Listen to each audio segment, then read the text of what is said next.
আসসালামু আলাইকুম রহমতুল্লাহ। দেশ এবং দেশের বাইরে যারা আমাদের ভিডিওটি দেখছেন সকলকে জানাই আন্তরিক শুভেচ্ছা এবং মোবারকবাদ।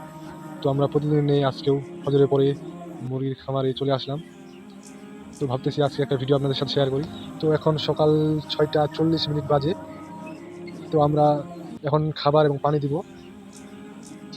তো আমরা চেষ্টা করতেছি দৈনন্দিন যে কাজগুলো করি প্রতিটি কাজ আপনাদের সাথে শেয়ার করব।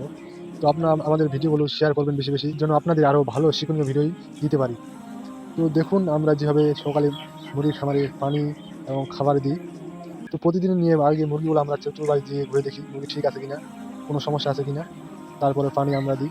যদি সমস্যা মনে হয় তাহলে আমরা ওষুধ দিই। তো আলহামদুলিল্লাহ মুরগি আল্লাহর রহমতে ভালো আছে। তো আমরা এখন শুধু পানি দিব। তো আপনারা আমাদের সাথে থাকুন এবং দেখবেন আমরা কি কাজ করতেছি।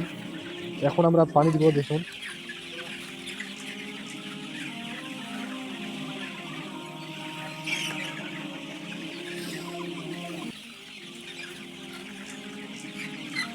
তো মুরগিগুলো সারা রাত না খাওয়ার কারণে খুব অত্যাচার। তো মুরগিগুলো চতুর্পাশ দিয়ে ঘের হচ্ছে, এটা দেখে অনেক ভালো লাগতেছে। যখন খাবার দিই কাছে আসে মুরগিগুলা, তো অনেক ভালো একটা সময়ের জন্য। ঠিক তখনই আনন্দের সময় যখন তার খামারে গরু হোক অথবা মুরগি হোক এগুলো সুস্থ থাকে। তো যখন খামারের মুরগিগুলো সুস্থ থাকে অবশ্যই খামারের মন ভালো থাকার কথা। তো আলহামদুলিল্লাহ আল্লাহর রহমতে মুরগিগুলো সুস্থ আছে। আপনারা দোয়া রাখবেন যেন মুরগিগুলো সুস্থ থাকে এবং সুস্থ অবস্থায় বিক্রি করতে পারি। তো আজকের ভিডিও এই পর্যন্ত। আপনারা সবাই আমাদের জন্য দোয়া রাখবেন। সকলকে ধন্যবাদ। আসসালামু আলাইকুম রহমতুল্লাহ।